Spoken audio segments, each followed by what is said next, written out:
Hi hello ಎಲ್ರಿಗೂ ನಮಸ್ಕಾರ friends. Malenadu local logs ಚಾನಲ್ಗೆ ನಿಮಗೆಲ್ಲರಿಗೂ ಸ್ವಾಗತ. ಎಲ್ರಿಗೂ ಕೂಡ ನನ್ನ ಕಡೆಯಿಂದ ಗುಡ್ ಮಾರ್ನಿಂಗ್. ಎಲ್ಲರೂ ಹೇಗಿದ್ದೀರಾ? ಐ ಹೋಪ್ ಎಲ್ಲರೂ ಚೆನ್ನಾಗಿದ್ದೀರಾ ಅಂತ ಅನ್ಕೊಂತೀನಿ. ಇವತ್ತು ನಾನು ಮಾರ್ನಿಂಗ್ ಲಾಗ್ಸ್ ಮಾಡ್ತಾ ಇದ್ದೀನಿ. ಬೆಳಗಿನ ನನ್ನ ದಿನಚರಿ ಹೇಗಿರುತ್ತೆ ಅಂತ ಹೇಳಿ. ಬೆಳಿಗ್ಗೆ ಎದ್ದು ಮುಖ ಎಲ್ಲ ತೊಳ್ಕೊಂಡು ಹಲ್ಲೆಲ್ಲ ಉಜ್ಕೊಂಡು ತೋಟಕ್ಕೆ ನೀರು ಬಿಡೋಕೆ ಬರ್ತೀನಿ ದಿನಾಲೂ ಕೂಡ. ಇವತ್ತು ಕೂಡ ಹಾಗೆ ತೋಟಕ್ಕೆ ನೀರು ಬಿಡೋಕೆ ಬರ್ತಾ ಇದ್ದೀನಿ ನಾನು. ಈ ಸಲ ನೀರು ಹೆಚ್ಚೇನೂ ಇಲ್ಲ, ಇರುವಷ್ಟು ದಿನ ನೀರು ಬಿಡೋದು. ಈ ಸಲ ಮಳೆ ಅಂತೂ ಆಗೇ ಇಲ್ಲ, ಅದಕ್ಕಾಗಿ ನೀರಂತೂ ಇಲ್ವೇ ಇಲ್ಲ. ಎಷ್ಟು ದಿನ ಬರುತ್ತೋ ಅಷ್ಟು ದಿನ ನೀರು ಬಿಡುವ ಅಂತ ಹೇಳಿ. ಇವತ್ತು ಬೆಳಿಗ್ಗೆ ಇಬ್ಬನಿ ಕೂಡ ತುಂಬಾ ಜಾಸ್ತಿನೇ ಬಿದ್ದಿತ್ತು. ಸೊ ನೋಡ್ಬೋದು 7 ಗಂಟೆ ಟೈಮಿಗೆ ನಾನು ವಿಡಿಯೋ ಮಾಡಿರೋದು ಇದು ಇಬ್ಬನಿ ಹೇಗಿದೆ ಅಂತ ಹೇಳಿ.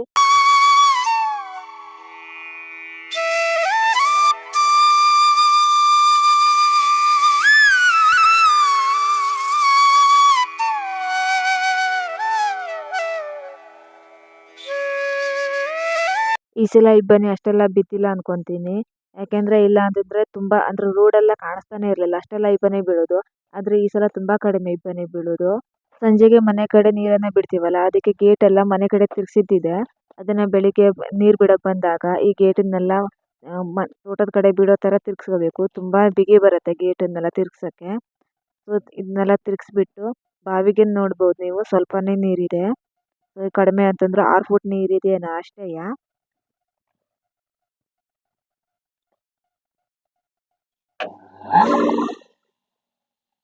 ಮೋಟಾರ್ ಸ್ಟಾರ್ಟ್ ಮಾಡಿಬಿಟ್ಟು ತೋಟಕ್ಕೆಲ್ಲ ಎಲ್ಲ ಮರಗಳಿಗೂ ನೀರು ಕರೆಕ್ಟಾಗಿ ಡ್ರಿಪ್ಪಿಂದ ಬೀಳತ್ತಾ ಇಲ್ವಾ ಅಂತ ಹೇಳಿ ಚೆಕ್ ಮಾಡ್ತೀನಿ. 2 ದಿನಕ್ಕೆ ಒಂದ್ಸತಿನಾದ್ರೂ ಚೆಕ್ ಮಾಡ್ತಾ ಇರ್ತೀನಿ.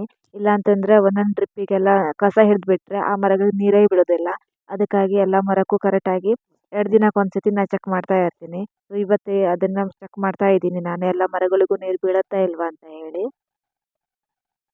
ನೀರನ್ನೆಲ್ಲ ಚೆಕ್ ಮಾಡಿಬಿಟ್ಟು ಒಂದು ಅರ್ಧ ಗಂಟೆ ಅಷ್ಟೇ ನೀರು ಬಿಡೋಕ್ಕಾಗೋದು. ಅರ್ಧ ಗಂಟೆ ಆದಮೇಲೆ ಮೋಟಾರ್ನ ಸ್ಟಾಪ್ ಮಾಡಿ ಗೇಟನ್ನೆಲ್ಲ ಕರೆಕ್ಟಾಗಿ ಮತ್ತೆ ಮನೆ ಕಡೆನೇ ತಿರುಗಿಸಿಟ್ಟು ಮನೆಗೆ ಹೋಗ್ತಾ ಇದ್ದೀನಿ ಇವಾಗ. ಇಬ್ಬನಿ ಬಿದ್ದಿದ್ರಿಂದ ಅಥವಾ ಒಂದು ಸ್ವಲ್ಪ ಇವತ್ತು ಚಳಿ ಇತ್ತು, ಅದಕ್ಕೆ ನಾನು ಜಾಕೆಟ್ ಹಾಕೊಂಡು ಬಂದಿದ್ದೆ ತೋಟಕ್ಕೆ.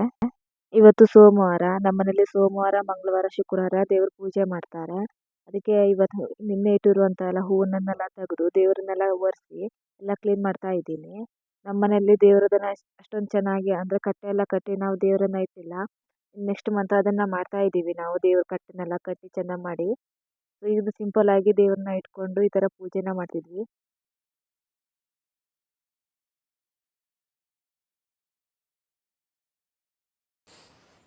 ದೇವ್ರ ಫೋಟೋನೆಲ್ಲ ಚೆನ್ನಾಗಿ ಒರೆಸಿ ಅಂದರೆ ದೇವ್ರ ಪೂಜೆ ಮಾಡಲಿಕ್ಕೆ ಸಾಮಗ್ರಿಗಳಿರುತ್ತಲ್ವ ಅದನ್ನೆಲ್ಲ ಚೆನ್ನಾಗಿ ತೊಳೆದು ರೆಡಿ ಮಾಡಿಟ್ಟಿರ್ತೀನಿ. ಅಪ್ಪ ಆಮೇಲೆ ಪೂಜೆ ಮಾಡ್ತಾರೆ. ಸೊ ಇಲ್ಲಿ ನಾನು ಗುಡಿಸ್ತಾ ಇದ್ದೀನಿ. ನಮ್ಮ ಮನೇನು ಭಾಳ ದೊಡ್ಡದಾಗಿಲ್ಲ, ತುಂಬ ಚಿಕ್ಕದಾಗಿದೆ. ನಮ್ಮ ಮನೇಲಿ ನಾವು ರಾಶಿ ಜನ ಇಲ್ಲ, ಅದಕ್ಕೆ ನಾವು ಚಿಕ್ಕದಾಗಿ ಮನೆ ಕಟ್ಕೊಂಡಿದ್ದೀವಿ. ನಮ್ಮ ಮನೆ ಕಟ್ಟಿ 17 ವರ್ಷ ಆಗಿದೆ. ನಾನು ಸಣ್ಣ ಇರಬೇಕಾದ್ರೆ ನಮ್ಮ ಮನೆ ಕಟ್ಟಿರೋದು. ನಮ್ಮ ಮನೇಲಿ ಅಷ್ಟೊಂದು ಕಸ ಏನು ಆಗೋದಿಲ್ಲ. ನಾವಿರೋದೇ ಮನೇಲಿ 3 ಜನ. ಡೇ ಫುಲ್ ಹೊರಗಡೆನೇ ಕೆಲಸ ಅಂತ ಹೇಳಿ ಮನೆ ಒಳಗಡೆ ಅಷ್ಟೊಂದು ಇರೋದೇ ಇಲ್ಲ, ಅದಕ್ಕಾಗಿ ಅಷ್ಟೊಂದು ಕಸ ಆಗೋದಿಲ್ಲ. ಆದರೆ ಮನೆ ಒಳಗಡೆ ಧೂಳು ಮಾತ್ರ ಭಾಳ ಬರುತ್ತೆ. ಯಾಕೆಂದರೆ ಈಗ ಅಡಿಕೆ ಸೀಸನ್ ಆಗಿತ್ತು, ಹೊರಗಡೆ ಎಲ್ಲ ಅಡಿಕೆ ಒಣಸ್ಲಿಕ್ಕೆ ಹಾಕಿರೋದು, ಅಡಿಕೆ ಸುಲಿಯೋದು, ಅವಾಗೆಲ್ಲ ಅಂಗಳದಲ್ಲಿ ತುಂಬ ಧೂಳಾಗುತ್ತೆ. ಅವಾಗ ಅಂಗಳ ಗುಡಿಸ್ಬೇಕಾದ್ರೆ ಅಥವಾ ಎಲ್ಲಾದರೂ ಗಾಳಿ ಬಂದಾಗೆಲ್ಲ ಮನೆ ಒಳಗಡೆ ಧೂಳು ಭಾಳ ಬಂದಿರುತ್ತೆ. ಸೊ 2 ದಿನಕ್ಕೆ ಒಂದ್ಸತಿ ಮನೆ ಒರೆಸಿದ್ರೂ ಕೂಡ ಧೂಳು ತುಂಬ ಬಂದಿರುತ್ತೆ ಮನೆ ಒಳಗಡೆ, ಕ್ಲೀನ್ ಮಾಡೋಕ್ಕೆ ಆಗೋದಿಲ್ಲ. ಇವಾಗ ಕಾಳು ಮೆಣಸು ಕೊಯ್ದಿದ್ದೀವಿ. ಕಾಳು ಮೆಣಸು ಕೂಡ ಒಣಸ್ಲಿಕ್ಕೆ ಹಾಕಿದಾಗ ಅಥವಾ ಅದನ್ನು ಕ್ಲೀನ್ ಮಾಡಬೇಕಾದ್ರೆಲ್ಲ ಧೂಳು ಮನೆ ಒಳಗೆ ತುಂಬ ಹೊಕ್ಕೊಳ್ಳುತ್ತೆ. ಡೇ ಫುಲ್ ಬಾಗಿಲು ಮುಚ್ಚಿಟ್ರೂ ಕೂಡ ಮನೆ ಒಳಗೆ ಧೂಳು ಬರ್ತಾನೆ ಇರುತ್ತೆ. ಅದು ಎಷ್ಟು ಮಾಡಿದ್ರೂ ಧೂಳು ಕಡಿಮೆನೇ ಆಗೋದಿಲ್ಲ.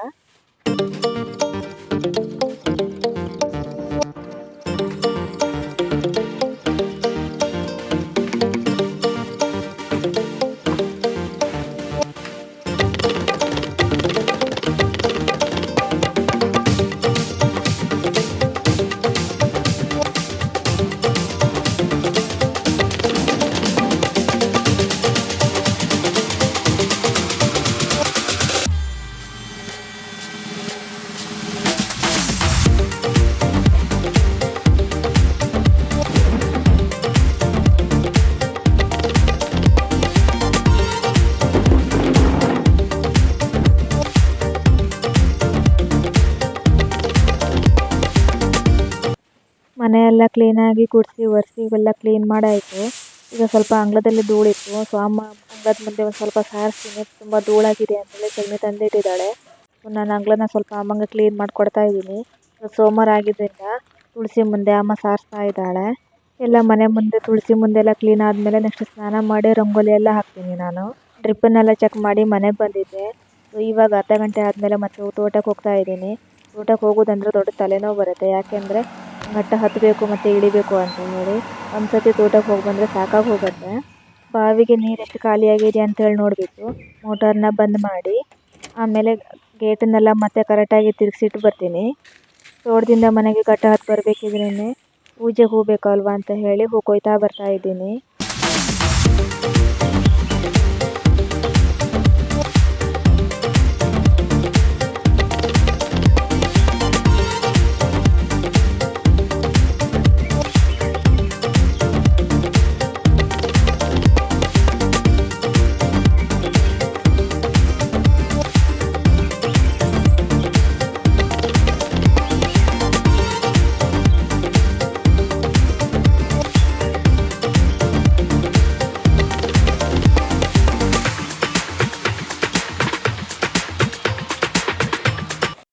ಇವತ್ತು ನಮ್ಮ ಮನೇಲಿ ಬೆಳಗಿನ ತಿಂಡಿ ನೀರು ದೋಸೆ ಮಾಡಿದರು.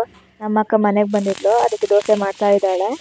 ನಮ್ಮ ಮನೇಲಿ ಬೆಳಗಿನ ತಿಂಡಿ ದೋಸೆ, ರೊಟ್ಟಿ, ಇಡ್ಲಿ, ಚಪಾತಿ ಇದೇ ಥರ ಯಾವ್ದಾದ್ರು ಒಂದು ಮಾಡ್ತಾರೆ.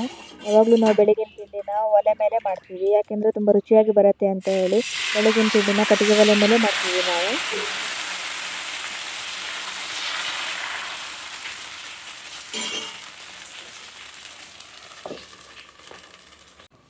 ಚಹಾ ಕುಡಿದು ತಿಂಡಿ ಎಲ್ಲ ತಿಂದ್ಬಿಟ್ಟು ಕಾಳುಮೆಣಸು ಕಪ್ಪಾಗಲಿಕ್ಕೆ ತಾಡ್ಪಳ ಒಳಗೆ ಹಾಕಿಟ್ಟಿದ್ವಲ್ಲ ಅದನ್ನು ಈಗ ಹೊರಗಡೆ ತೆಗಿಬೇಕು ಅಂತೇಳಿ ನಾನು ಅಮ್ಮ ಬಂದ್ವಿ. ಎಷ್ಟು ಅಂತಂದರೆ ಬಿಸಿಲು ತುಂಬ ಆಗುತ್ತೆ ಅಂತ ಹೇಳಿ 9 ಗಂಟೆ ಆಯಿತು. ಅಷ್ಟೊಂದು ಕೂಡ ಇವತ್ತು ಇಬ್ಬನಿ ಸ್ವಲ್ಪ ಜಾಸ್ತಿ ಬಿದ್ದಿರೋದ್ರಿಂದ ಬಿಸಿಲು ಅಷ್ಟು ಬೇಗ ಬಂದಿಲ್ಲ. ಇಲ್ಲಾಂದಿದ್ರೆ ಇಷ್ಟೊತ್ತಿಗೆ ಬಿಸಿಲು ಬಂದಿರೋದು. ಸೊ ಬೇಗ ಬೇಗ ಮಾಡಿ ಅದನ್ನು ಸೈಡಿಗೆ ಚೆಲ್ಲಿ ಮತ್ತು ಬೇರೆ ಕಾಳುಮೆಣಸನ್ನು ಕಪ್ಪಾಕ್ಲಿಕ್ಕೆ ಹಾಕಬೇಕು ಅಂತ ಹೇಳಿ ಅಮ್ಮ ಗುಡಿಸ್ತಾ ಇದ್ದಾಳೆ. ನಾನು ತೆಗೆದು ಸೈಡಿಗೆ ಹಾಕ್ತಾ ಇದ್ದೀನಿ.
ಇದು ಬೇಗ ಆಗೋದಿಲ್ಲ ಅಂತೇಳಿ ನಾನು ಅಮ್ಮ ಸೇರಿಬಿಟ್ಟು ತಾಡ್ಪತ್ರೆನೇ ಪಲ್ಟಿ ಹಾಕ್ತಾ ಇದ್ವಿ. ಯಾಕೆಂದರೆ ಅದು ಬಿಸಿಲಾಗ್ಬಿಟ್ರೆ ಮತ್ತೆ ಅಲ್ಲಿ ಉಳಿಯೋಕ್ಕಾಗೋದಿಲ್ಲ ಅಂತ ಹೇಳಿ ತಾಡ್ಪತ್ರೆ ಒಳಗಿರೋ ಸ್ವಲ್ಪ ನೀರು ಇತ್ತು, ಅದನ್ನೆಲ್ಲ ಕ್ಲೀನ್ ಮಾಡಿಬಿಟ್ಟು ಮತ್ತೆ ಸರಿಯಾಗಿ ಹಾಕ್ತಾ ಇದ್ದೀವಿ. ತಾಡ್ಪತ್ರೆ ನೋಡ್ರೆ ಭಾಳ ವಜ್ಜೆ ಇದೆ. ಸೊ ಇಬ್ಬರಿಂದ ಆ ಕಡೆ ಈ ಕಡೆ ಹಿಡ್ಕೊಂಡು ಸರಿಯಾಗಿ ಹಾಕ್ಕೊತಾ ಇದ್ದೀವಿ. ನಾವು ನಮಗೆ ಮನೆ ಯೂಸಿಗೆ ಬೇಕು ಅಂತೇಳಿ ಹಣ್ಣಾಗಿರುವಂಥ ಕಾಳನ್ನೆಲ್ಲ ಹೆಕ್ಕಿ ಅದನ್ನು ಬಿಡಿಸ್ತಾ ಇದ್ವಿ. ಯಾಕೆಂದರೆ ಮನೆ ಯೂಸಿಗೆ ಚಲೋ ಆಗುತ್ತೆ ಅಂತ ಹೇಳಿ ಅದನ್ನು ಹೆಕ್ಬಿಟ್ಟು ಕಾಳನ್ನು ಬಿಡಿಸ್ತಾ ಇದ್ದೀವಿ. ನೋಡ್ಬೋದು ನೀವು, ನಮ್ಮ ಅಕ್ಕನೂ ಕೂಡ ಬಂದಿದ್ದಾಳೆ ಬಿಡ್ಸೋಕ್ಕೆ. ಹಣ್ಣಾಗಿರೋ ಕಾಳನ್ನೆಲ್ಲ ಒಂದು ಪಾತ್ರೆಯಲ್ಲಿ ಹಾಕಿ ನೀರು ಹಾಕಿ ಒಂದು 8 ದಿನ ಆದರೂ ಅದು ಕೊಳಿಲಿಕ್ಕೆ ಬಿಡಬೇಕು. ಕೊಳೆತಾದ್ಮೇಲೆ ಅದ್ರ ಮೇಲ್ಗಡೆ ಇರುವಂಥ ಸಿಪ್ಪೆನೆಲ್ಲ ತೆಗಿಬೋದು. ಅದು ತೆಗೆದುಬಿಟ್ಟಾದ್ಮೇಲೆ ಒಂದು 3-4 ಬಿಸಿಲು ಒಣಗಿಸಿದ್ರೆ ಅದು ಮಸ್ತಾಗಿ ಕಾಳುಮೆಣಸು ಆಗುತ್ತೆ. ಅದ್ರ ಮನೆ ಯೂಸಿಗೆ ಚಲೋ ಆಗುತ್ತೆ ಅಂತ ಹೇಳಿ ನಾವು ಅದು ಸಪ್ರೇಟ್ ಮಾಡ್ತಾ ಇದ್ದೀವಿ. ಪೂರ್ತಿಯಾಗಿ ಹಣ್ಣು ಮಾಡಿ ತೆಗಿಯೋಕ್ಕಂದ್ರೆ ಹಕ್ಕಿ ಇಡೋದಿಲ್ಲ. ಸೊ ಅದಕ್ಕಾಗಿ ನಾವು ಹಣ್ಣಾಗಿರುವಂಥದ್ದನ್ನು ನಮ್ಮ ಮನೆ ಯೂಸಿಗೆ ಸ್ವಲ್ಪ ತಗೊತಾ ಇದ್ದೀವಿ. ಸೊ ಕಾಳುಮೆಣಸು ಹಸಿದನ್ನು ಮತ್ತೆ ತಾಡ್ಪಳ್ಳಿ ಹಾಕಲಿಕ್ಕೆ ತಂದು ಹಾಕ್ತಾ ಇದ್ದೀವಿ. ಸೊ ಬಿಸಿಲು ಬಂದೇ ಬಿಟ್ಟಿದೆ, ಆದರೂ ಕೂಡ ಅದು ಒಣಗ್ಲಿಕ್ಕೆ ಹಾಕಬೇಕು ಅಂತೇಳಿ ಹಾಕ್ತಾ ಇದ್ವಿ ಬೇಗ ಬೇಗ. ಕಾಳುಮೆಣಸನ್ನು ಕರೆಕ್ಟಾಗಿ ಹರಡಿ ಆಮೇಲೆ ತಾಡ್ಪಲ್ನ ಕರೆಕ್ಟಾಗಿ ಮುಚ್ಚಿದ್ರೆ ಆಯಿತು. ಅದು ಒಂದಿನ ಬಿಟ್ಟಾದ್ಮೇಲೆ ಕಪ್ಪಗಾಗತ್ತೆ. ಅಷ್ಟು ಕಪ್ಪಾಗೋದಿಲ್ಲ, ಒಂದು ಸ್ವಲ್ಪ ಕಪ್ಪಾಗತ್ತೆ, ಒಂದು ಸ್ವಲ್ಪ ಹಾಗೆ ಉಳಿಯುತ್ತೆ. ಬಿಸಿಲು ಬಿದ್ದಿರೋ ಕಡೆ ಎಲ್ಲ ಕಪ್ಪಾಗತ್ತೆ, ಇನ್ನು ಸ್ವಲ್ಪ ಜಾಸ್ತಿ ದಪ್ಪ ಬಿದ್ದಲ್ಲೆಲ್ಲ ಕಪ್ಪಾಗೋದಿಲ್ಲ. ಇದೇ ರೀತಿ ಕಾಳುಮೆಣಸನ್ನ ಕಪ್ ಮಾಡಬೇಕು ಅಂತೇಳಿಲ್ಲ, ಬಿಸಿನೀರು ಹಾಕು ಕೂಡ ಕಪ್ ಮಾಡ್ಬೋದಂತೆ. ನಮ್ಮನೇಲಿ ನಮ್ಮ ಅಪ್ಪ ಅಂದರು ಹಾಗೆ ಬಿಸಿನೀರು ಹಾಕಿ ಕಪ್ ಮಾಡುವ ಅಂತೇಳಿ. ಆದರೆ ಅಷ್ಟೆಲ್ಲ ನೀರು ಬಿಸಿ ಮಾಡೋಕ್ಕೆ ಎಲ್ಲ ವ್ಯವಸ್ಥೆ ಮಾಡಬೇಕಲ್ಲ ಅಂತ ಹೇಳಿ, ಬೇಡ ತಾಡ್ಪಲ್ ಇತ್ತಲ್ಲ ತಾಡ್ಪಲ್ ಒಳಗೆ ಹಾಕಿನೇ ಕಪ್ ಮಾಡುವ ಅಂತ ಹೇಳಿ ನಾವು ಈ ಥರ ಮಾಡಿ ಕಪ್ ಮಾಡ್ತಾ ಇದ್ದೀವಿ. ನಿನ್ನೆ ಕೊಯ್ದಿರುವಂತಹ ಕಾಳುಮೆಣಸೆಲ್ಲ ತಾಡ್ಪಲ್ ಒಳಗೆ ಕರೆಕ್ಟಾಗಿ ಹರಡಿ ಆಯಿತು. ಇವಾಗ ತಾಡ್ಪಲ್ನ ಕರೆಕ್ಟಾಗಿ ಮುಚ್ಚುತ್ತಾ ಇದ್ದೀವಿ ನಾವು.